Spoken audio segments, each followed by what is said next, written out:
Hey guys, and welcome back. Today I'm going to be reviewing a brand new foundation. This is from Beauty Blender. This is their very first cosmetics product that they've come out with, and obviously it makes sense that they came out with a foundation. I bought a brand new Beauty Blender to review this with, and here is the foundation. I got the lightest shade in 110, and it's actually a fairly good match for me. I was afraid it wasn't going to be light enough, but it just works. I absolutely love the packaging on this. There is a lock switch so you can't push it down, but obviously if you've seen this foundation you know that there's this little built-in palette that you just squirt it out and then you bounce your Beauty Blender on it and apply it to the face. I love it. It's genius. This is a liquid whip longwear foundation. It is supposed to be a full coverage foundation. It's a velveteen finish, so it's supposed to be kind of a satin matte finish. I don't find it to be matte at all. Moisture boosting hyaluronic acid, I do find that it is moisturizing, and antioxidant rich white birch extract. I'm going to put in clips of me actually applying this foundation as I'm talking about it, just so you can see how it goes on the skin, how it looks. I am wearing it right now. I just finished applying it. I'm going to start off by saying I love this foundation. I didn't know what to expect when I hear matte or velvet. Since I do have dry skin, those words kind of worry me. Sometimes I'm afraid it's going to be a little cakey or cling to dry patches, but this does not at all. So far, I have been loving it. I've worn it maybe half a dozen times so far, and I like it. Okay, so obviously I applied this with a Beauty Blender. I have never applied this with a brush. I probably should just to see how it works, but since it is made for the Beauty Blender, obviously I've been using the Beauty Blender and I love it. The foundation is called Bounce, so obviously I bounce it on.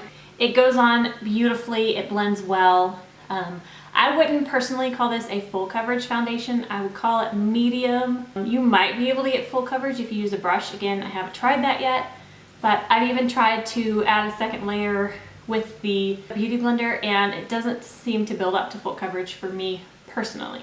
That being said, I don't really like having a mask on my face anyway, so it's actually the perfect amount of coverage for me. It has a beautiful skin-like finish. It doesn't sit on the skin, it kind of sinks into the skin. It looks beautiful. As I said before, I don't think this is matte at all.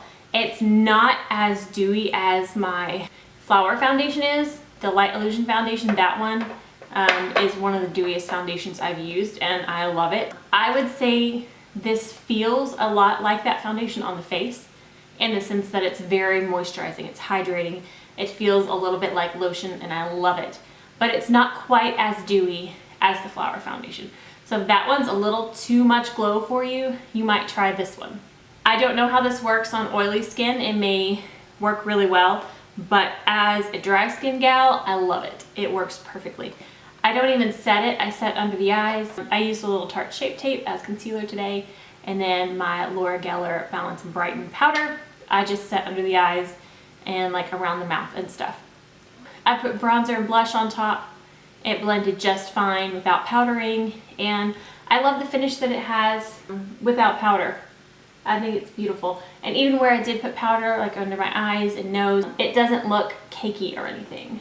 So, but yes, I've worn this foundation for several hours in the past week and it wears well. I touch my face a lot. I have my son, he's always all over my face. So foundation is going to wear off on me, but this one, it doesn't get patchy. It fades nicely, basically is what I'm saying. So right now I've been bouncing back between my Flower Beauty foundation and this one, and I don't know which one I like best right now. I think the Flower Beauty in the winter, if I'm really dry, I'm gonna gravitate towards because it's so hydrating and glowy. But this is also a great option. I am enjoying it very much. So that's pretty much all I have to say about the foundation. I'm gonna continue wearing it and I'll update you if anything changes, but so far I love it. Alright guys, that is it for this video. Thank you so much for watching. If you like this video, please give it a thumbs up, and if you haven't already, go ahead and hit that subscribe button down below to see future videos. And I'll see you guys in my next one. Stay gorgeous. Bye! If you like this video problem, since this is, you know, maybe putting on foundation.